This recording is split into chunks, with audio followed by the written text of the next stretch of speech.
The following is a conversation with Steve Eno. He is the co-founder at Project Leo. This is an AI-powered platform that personalizes student projects to boost engagement while reducing teacher burnout. This is the Problematic Podcast, where I interview leaders who are solving important real-world problems.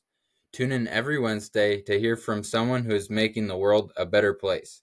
And now, here's Steve Eno. Okay, so Steve, how are you helping students and teachers with Project Leo? We created Project Leo just after my 12 years in teaching and having used a lot of software in the classroom that just wasn't really helpful for the students or teachers, and just recognizing that today teachers need a lot more support in getting students engaged. So I teach at the high school level, and our goal is with Project Leo is to build a classroom operating system that gives teachers the tools that they need to personalize projects for students and give them a reason to learn the content that they are covering in their class.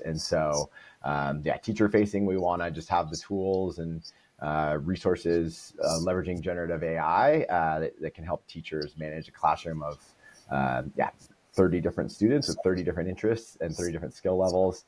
And then on the student side, we want students to be excited from the very beginning of every single class to come in and learn something new and do hard work, so that they can develop skills that we know that they need.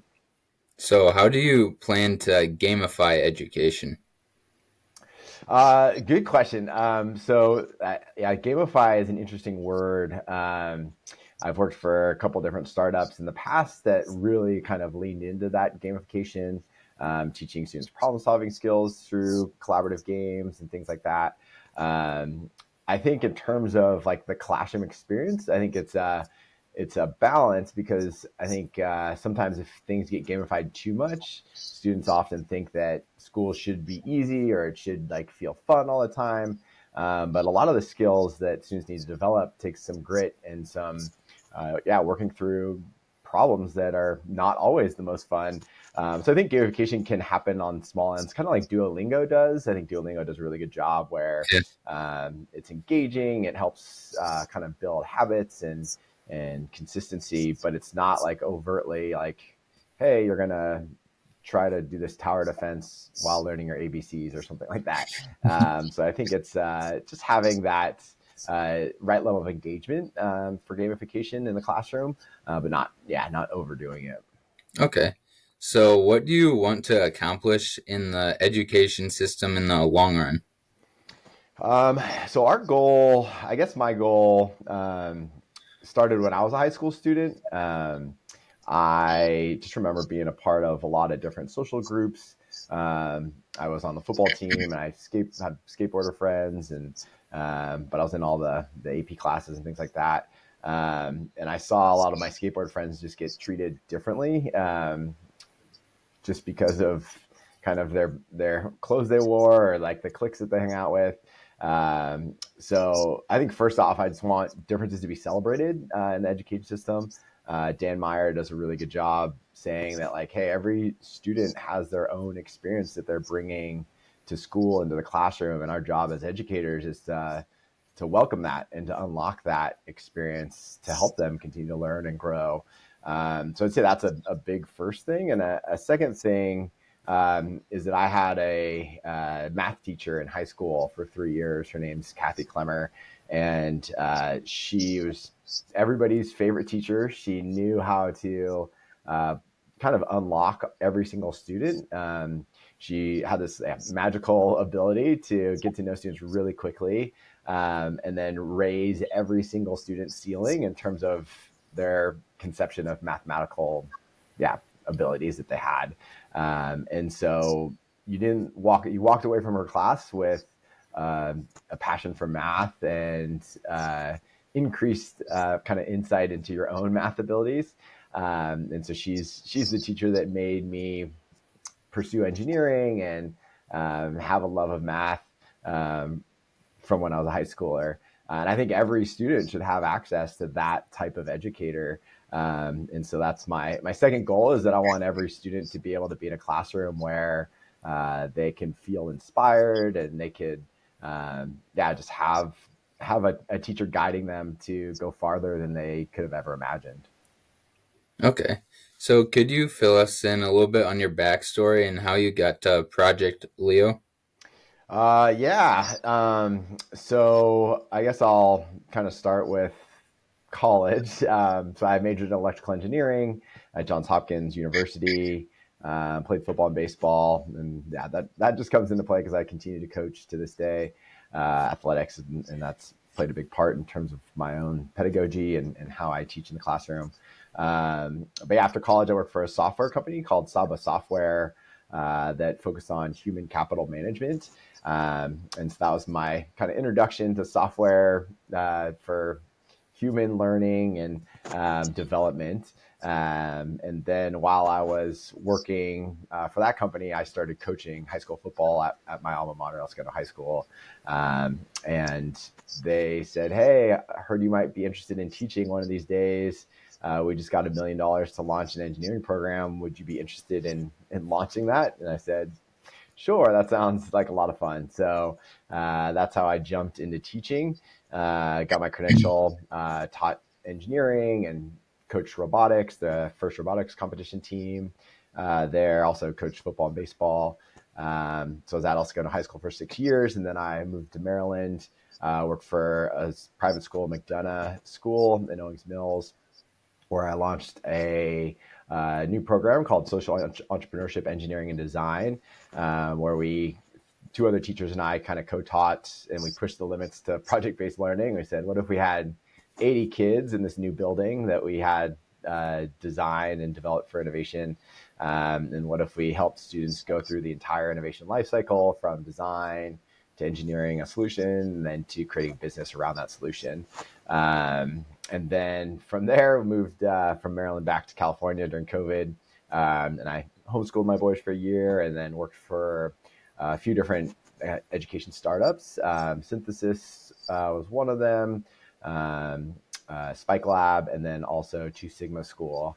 And then from there, started teaching at Da Vinci Schools, and that's kind of where Project Leo was born. We kind of, yeah, I was working with all the different schools in the charter school network, and just kind of helping figure out what could kind of help their project-based learning kind of pedagogy. And once ChatGPT came out, I was like, oh man, this can be pretty powerful. I ran some workshops with different grade levels just to see how far could I get with students in an hour leveraging ChatGPT and some of the other generative AI tools. And that's how I was like, I think this needs to be kind of built into a classroom platform that can guide students and teachers to create cool projects that align the interests of students with the standards that they need to learn for their classes. And so yeah, that was the genesis of Project Leo.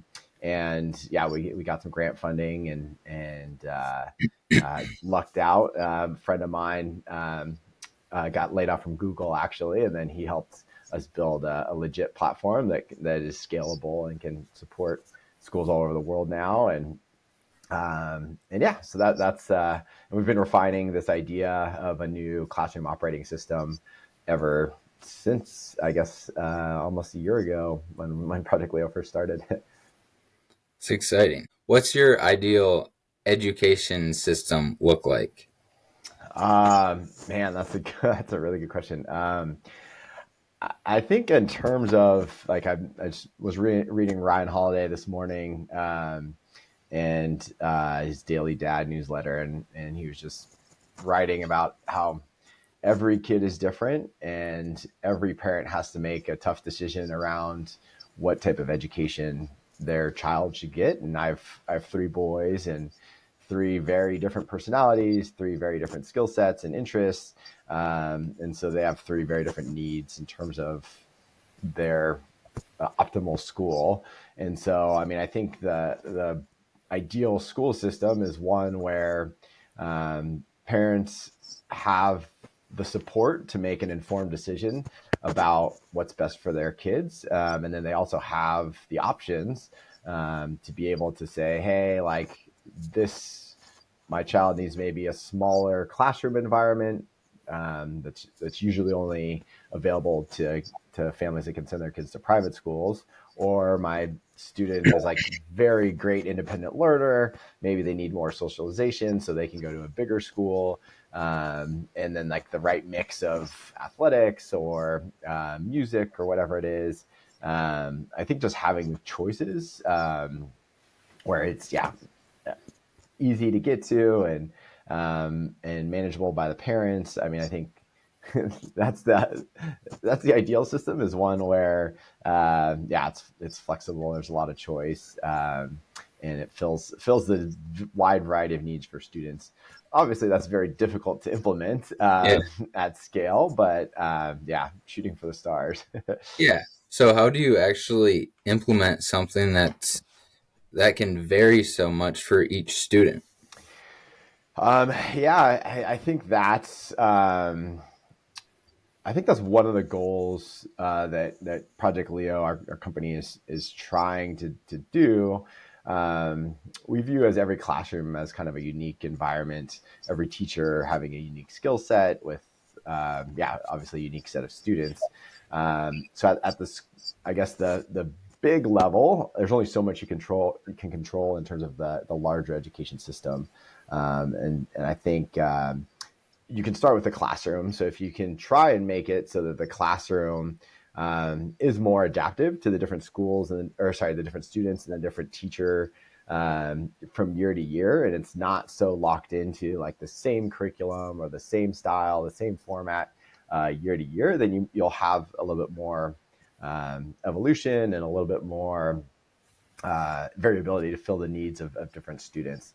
And then if you kind of take that approach and you then apply that on a more network level, the whole education school system, and you allow the schools and then the whole system to adapt kind of via evolution, by learning what works best at different classrooms and then at different schools.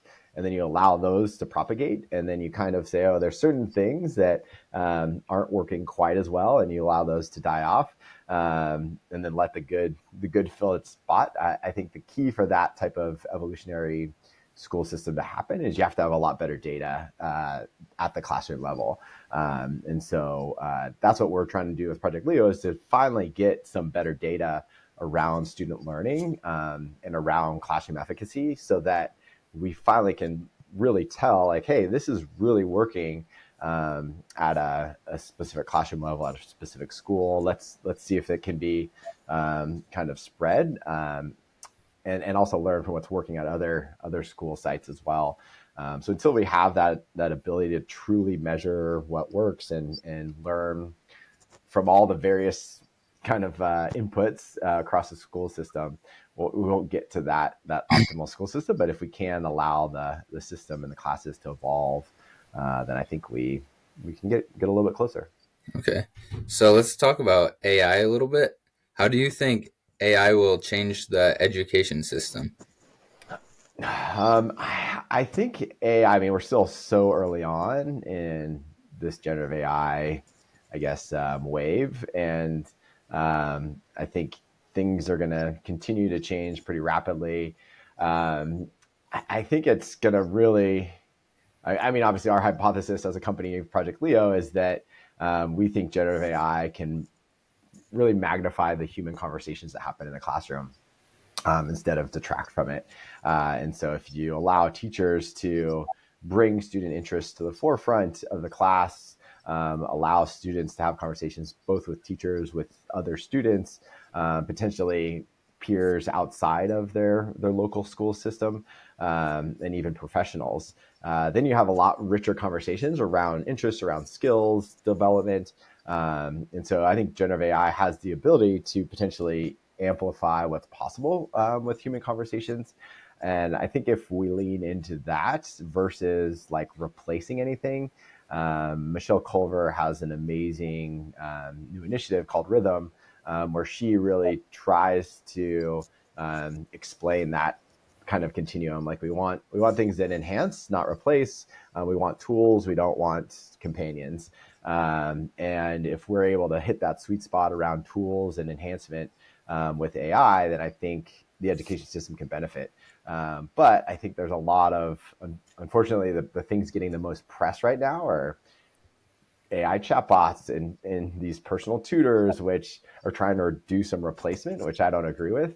And so I think if, as a collective society, we can really, just promote the systems that are leveraging AI in creative ways that enhance human relationships and human conversations, then generative AI can have a huge impact for good in the education system. But if we kind of go in the wrong direction and really say, hey, every kid needs to have their own personal tutor that's an I think that's a dangerous route to go down. And we kind of have to be careful of the ramifications as a whole of the education system that could cause. Okay. So what do you think the education system looks like in 50 years? My hope, I think the reason why I do this work and why I spend my time trying to launch a company that's very, very, very difficult work is that, I think in 50 years, whether it's a Project Leo type of operating system, I just think there's a way every student can, first of all, identify what makes them unique. I think, unfortunately, right now, the school system uh, make students conform versus like celebrating what makes them unique.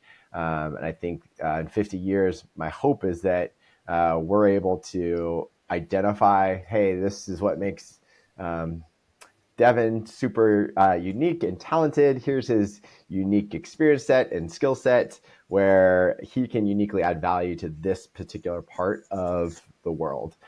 Let's really, yes, let Devin explore and let every student get to know what's possible, but at the same time, really amplify what makes each student unique and allow them to add value in the best way possible. And I think in 50 years, we should have that ability both to assess students in terms of their breadth of understanding of the world so that they can be an informed human citizen, but also like, hey, here's a unique skill set. Like I knew when I was a kid, hey, I'm not going to be a basketball player because of my gifts didn't lead me that way. I decided to play Division III football and baseball because I probably wasn't going to be a professional football player. So we know these things. Like there's certain things we can and can't do as humans, and I think we can then celebrate the things that we can do and help every single student say, hey. Let's level you up so that immediately after high school, you can add value to the world. You can start a career. If you want to go to college, deepen your academic understanding, sure, go for it. But let's not make every single kid, every single person follow the same path. I think we can build a much better future in 50 years where there's just a much like everybody's leveled up a little bit because they know what makes them special and unique and can add value to the world a little bit faster. Okay. So what's your view on the current education system in America? I mean, I think like having been a teacher for 12 years, obviously having gone through the education system, um, I see like magical moments happen every single day. And I think the key is like those moments, I think instead of being sporadic like they are today, I think we just need to find a way to make it more consistent across the board for every single student. So I think today, like the education system has, like everyone says, it's like a giant cruise ship that's been kind of going in this same direction for a long time. It's really hard to get it to shift and move. But it's almost like in my head, I view it as like, hey, I think you've probably seen these drone swarms, like yes, it looks like a giant cruise ship, but it's actually a bunch of little drones that are kind of all going in the same direction. If we start to continue to spin off a couple of these drones and um, run some experiments and tests, maybe we can start to get the rest of the system to follow and be a little bit more nimble. And so I think, everyone says it's so monolithic and big, which I get. It can feel like that at times, but then being in whether it's a charter school network or certain private schools or even some public schools that are smaller districts, there is still innovation happening. It's just how do we identify that innovation that works really well, and how do we share it more broadly? And I think that's the one thing that education is too like siloed. It's too broken up. That drone swarm analogy, like they don't communicate. All these drones don't communicate together. Once we start to get them all to communicate, they can make some yeah, pretty cool things can happen. Okay, so what's your inspiration behind co-founding Project Leo? I think, yeah, it happened pretty organically. I think I just wanted to do whatever I could. I'm half Japanese, so I lean into this idea of ikigai. I love uh, just the term and this idea that we all have a reason for being in this world. And ikigai is something that evolves over the course of our lives. But I think I've kind of found my own ikigai of I tend to be on the front line in terms of early adopters of new technology. But I have a strong passion for everything related to teaching and coaching. And so my ikigai is just how do I leverage that experience and that kind of intersection of technology and teaching and coaching, and just help as many students as possible. And so I can get dropped into a classroom and teach just about anything at this point in my career. And so I said, why not use some of that experience to build something that could help every teacher and every student. So instead of just being localized to one school or one set of classes, what if I had a bigger impact and help teachers and students around the world? And so that was the hope. Is once I met my co-founder Scott Hendrickson, and he has the technical ability that's well beyond my programming skills, and he was able to take my ideas and make them a scalable reality. That's what kind of made us say, you know what, why don't we take a chance and see if we can turn this thing into a company that can help a lot of people. So why are you actually passionate about teaching and coaching?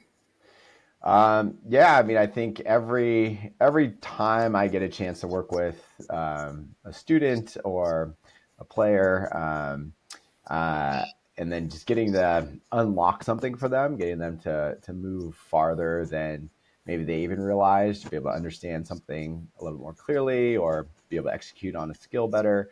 I think that just brings me joy, and I think yeah, I just love building relationships with my students and players and helping them grow. And so yeah, my ikigai on this planet is to help others and serve others, and the way that I do that is by teaching and coaching. Okay, so could you explain the importance of a mentor in a young person's life? I think I think mentors are probably the most important thing that a young person can find and can have. I was just kind of writing the other day. I think the world is filled with possible mentors. The hard part is finding the right one at the right time. And I think I mentioned, I've had amazing teachers and coaches who have been just perfect mentors at the right time. And I think one thing I hope that young people start to understand is that um, like the mentors that we find is often not based on the mentor's ability or who the mentor is or if they're ready to be a mentor. A lot of it is like based on us as mentees, and how open we are to being coached, how open we are to learn. And I think a big part of that openness to being mentored is that humility. And so having the humility to reach out to other people. Hey, I'm looking for a mentor to help with this or whatever it is. Being willing to find the right person, and also being able to know yourself in terms of your own goals, and what you need help with, is a huge step for a young person. But yeah, I think having a mentor is huge. And as I go along this journey with Project Leo, I am thankful for the continuing to find mentors to help me on the business side of things, to help me better understand how to grow in an education company.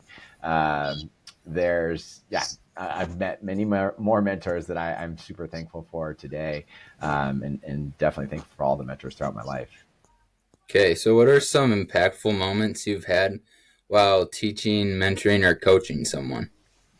Oh, uh, tough to yeah, list out all of them. I mean, just this past year alone, I mean, I think I just finished up the school year, and I've had students at the end of the year just come up and say just how much they enjoyed my class, and I think it's all the small moments to me that end up adding up.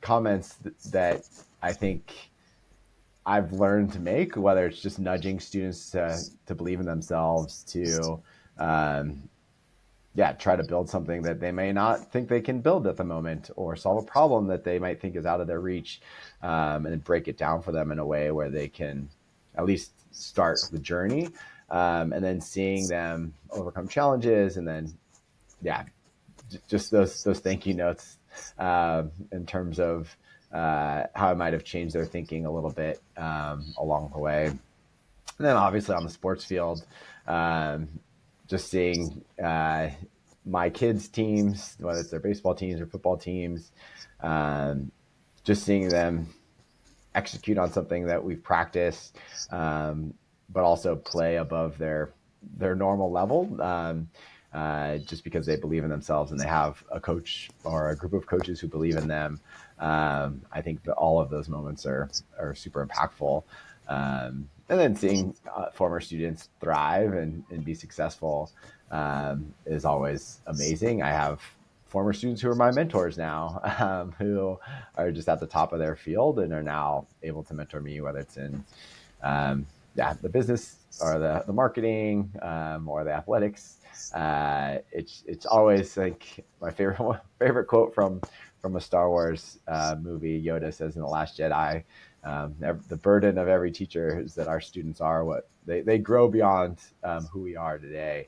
And I think I probably butchered that quote, but that idea that our students surpass us, I think is amazing. I've had many students well surpass my skill set and my abilities, and I think that always is a great moment to have. Cool. Cool. So, what are actually some challenges you faced while teaching and coaching? Although, yeah, that's also a very long, endless list. I mean, I think the biggest challenges of teaching and coaching is like, how do I focus my time?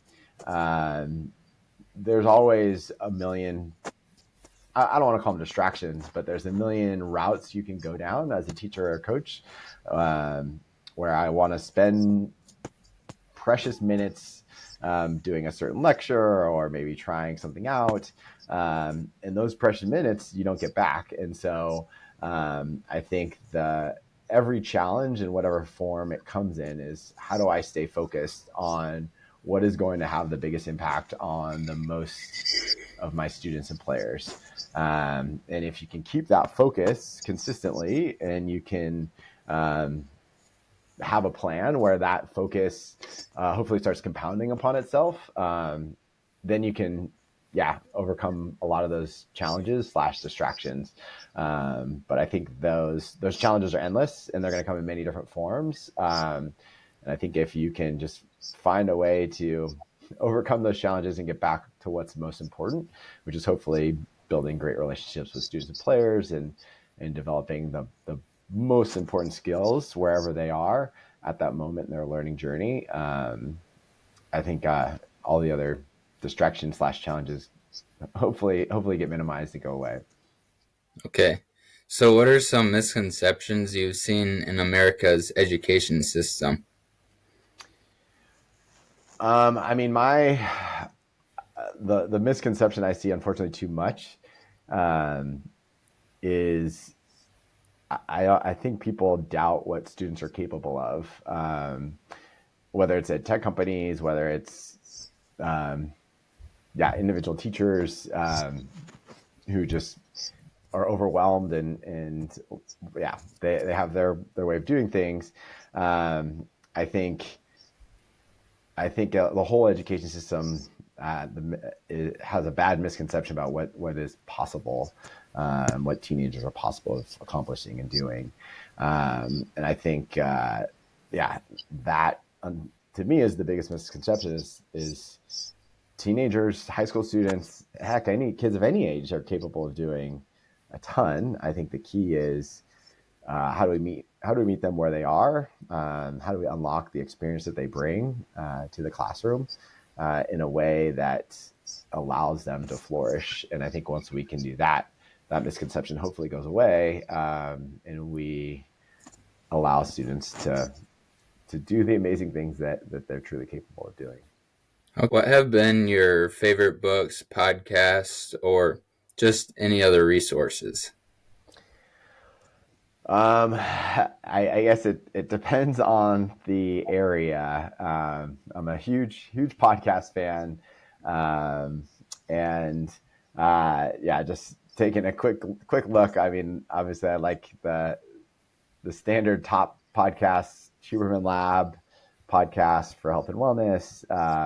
I love Lex Friedman. Recently, I've been listening to, well, I also love The Drive by Peter Tia, but the All In podcast has been great, just seeing different perspectives, but also, a lot of business expertise. When it comes to business and technology, I love Sharp Tech. Uh, yeah, Ben Thompson, he writes Stratechery. So those are a few of my top podcasts. I could go on for a long time on the podcast front. And then in terms of books, I mean, I've gone on nonfiction kicks where I love, yeah, entrepreneurial books like The Hard Thing About Hard Things. Uh, I think like Zero to One, those type of books have been great in the past, but I truly believe, I think someone said nonfiction books can raise your floor, but good high quality fiction books can raise your ceiling. And I mean, I think books. I'm currently reading the Brothers Karamazov. I think there's a lot of classic books that just around the human condition uh, just help us understand who we are and um, how other humans around us work and uh, just the challenges that the world throws at humans and how we can overcome them.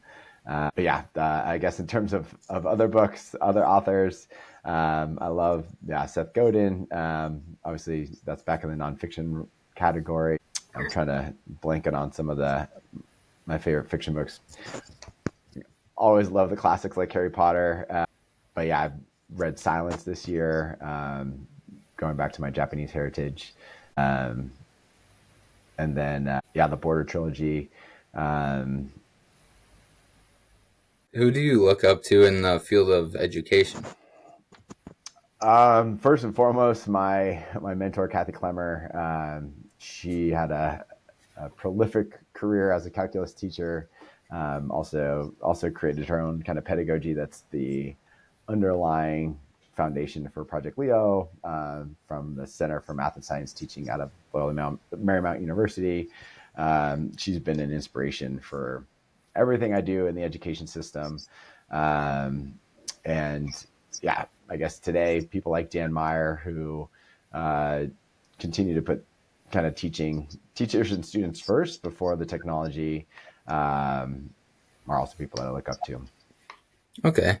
So, do you have any advice for a leader or an entrepreneur who's trying to make an impact in the world, kind of like how you are? I mean, I think that I'm going to steal this advice from someone. I can't remember who said it, but starting off, I think the first thing uh, to do is just get as deep of an understanding as you can in anything. Hopefully, a technology that's going to persist and last for a long time. And then once you do that, just start trying to identify gaps in the world that might be able to be filled by that technology. I think a lot of people in the entrepreneurial space might say, "Hey, just like start building." But I think the key is like finding a problem that you have a unique insight around. And you're only going to get those unique insights by getting a deep understanding of an area, and having a personal connection to the people that are in that area.